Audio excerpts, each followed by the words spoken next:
Hi everyone, and welcome to another Trekyards Live. For this episode, we got to talk to Nicole de Boer from Deep Space Nine. This was at the London Film and Comic Convention. While she couldn't actually get away from a signing table, she was kind enough to let us actually come and film at the table. This interview is a purely audio one, however, just because it was a busy day and it wouldn't have been practical to set up the camera equipment where she was, but she was kind enough to let us do an audio one. So, yeah. I got to admit, I'm kind of jealous. Like I said, I wish I was there because I would have loved to have met her. She really added something to Deep Space Nine at the end there. So I look forward to at least hearing her thoughts. I would love to see her, but take what you can get, right? Yeah, a fun interview and a lovely lady. I've met her before at previous conventions, and she's always a pleasure. So, let's find out her thoughts on DS9.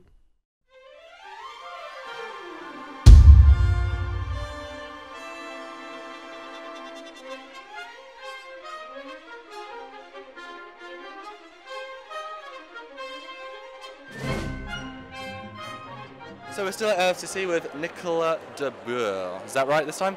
Yeah, that's better. Okay. So again, you were Ezri Dax on DS9 for the last series, and as we all know, DS9, well, it's in the title, it was set on DS9. Right. And you have in front of you DS9. That's correct. So first impressions of the exterior, just first impressions.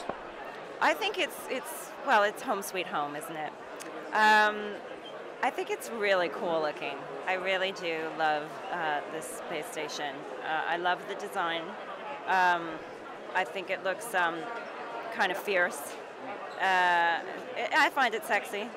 And I like the rings, and I like that, because you need to keep busy out there. You're way out there on this space station, so you need to keep amused. And I like that you have to go way round this big ring, and then there's another ring.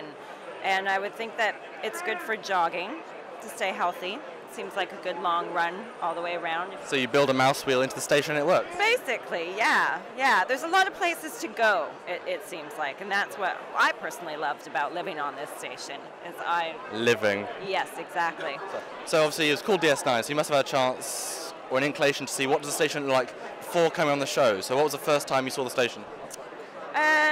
I had seen some episodes of the show, and I guess the promenade, and then my first, day of work, I came into the studio and went on the sets, and to see the promenade, it's so impressive, really. It's a couple of floors in real life as well, and it's all there. It's all fully built, and Quark's bar and all of that. I mean, it's super impressive place. Yeah, I've heard a few people who worked on production say when you go in there, you can get lost because it is a 360 set. Yeah, it really is. It truly is. Everything is there just the way that it is on the show.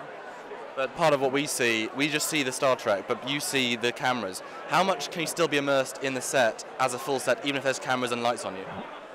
Oh, I certainly, definitely can. I can get totally into it. I mean, the sets are so beautifully done, and then you add into it. Another thing of my favorite about Deep Space Nine, I will say, were all the background performers. They were a family, too. They were there for all those years, most of them the same people, all those years. And they were crucial to that show because that show is about all these different species living together, having to live together on this station. And they really made it feel real for me as an actor. I mean, they're there every day, really doing their jobs, being very believable. They're actors, they're performers, And they really painted the picture. Once they came in and filled up that set, then I was there. I was taken there. I mean, people don't realise that the actors in front of the camera is what you're focusing on, but if the background's empty, the station feels empty and just doesn't work. Definitely. Everybody has their part to do, So what was your favourite interior part of the set? I mean, you can say Quark's bar, but that's an obvious answer, so favourite little detail of the interiors?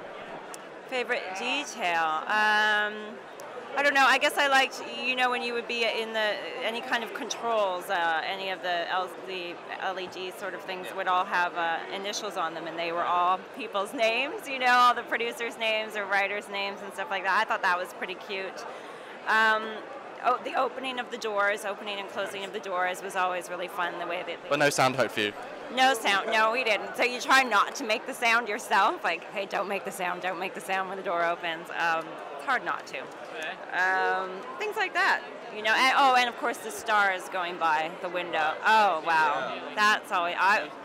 I remember I was trying to have a scene in the beginning with Avery Brooks, the old man, and I was distracted by wow, look at the stars outside. And no green screen. It's really the screen going by. It's like a roundabout screen going by. Amazing. All part of the immersion. So what was your last question? Was a little detail about the actual outside of the station would you say was your favourite? Little detail. I don't know. Well, what would you call these things? Pylon-y. They feel, yeah, I guess they're, but docking, like what, in space docking? I mean, they feel a little Klingon-esque, don't they, though? Which is kind of the sexy part of them, because I do like that. You know, well, I was married to one in past life, sort of, so. So I guess I do like that sort of effect a little bit, and these, I don't know what, pointy bits. But I do love the rings. I just love the whole thing. I love it all. Whoever designed it, great job. Great job, Rick. Thank you very much for joining us, and have a great con. My pleasure. I'm all giddy because she said she thought the station was sexy. Just the fact that she said sexy. It's so cute. Anyway, yeah, it's great that she put so much thought into it. I like how she was thinking about her fitness by jogging around the ring. I mean, you got a holodeck for that. Why would you need to do that, right? Because it's cool. You're cool. It's stylish. I don't know. But yeah, it was a really fun interview. Even I think just being audio meant we could be a bit more focused with it. And yeah, it was really fun. Yeah, and because, you know, I've got all these models. We both got all these models, but I brought the Eagle Moss DS9, the big one. And so what's great about these sorts of interviews is that, you know, what do you think about DS9? Here's DS9. And you could tell that she actually had some thoughts about it. So that, yeah, it's great because, I mean, whatever you say, these actors, they might not be involved in the design process or even see a lot of these designs until way later, but everyone has an initial, oh, I like that, I don't like that. So it's great to see what some people think. So a fun interview, definitely. Yeah, and it's funny that she didn't know who designed the station. I mean, Rick Sternbach. Well, it's our job to know. I know, but it's Trekyards' job to know, and we informed her. So she learned something new from Trekyards, just like all of you guys do.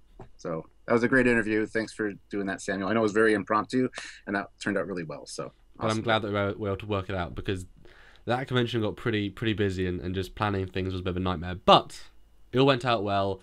So yeah, until next time, guys. See ya.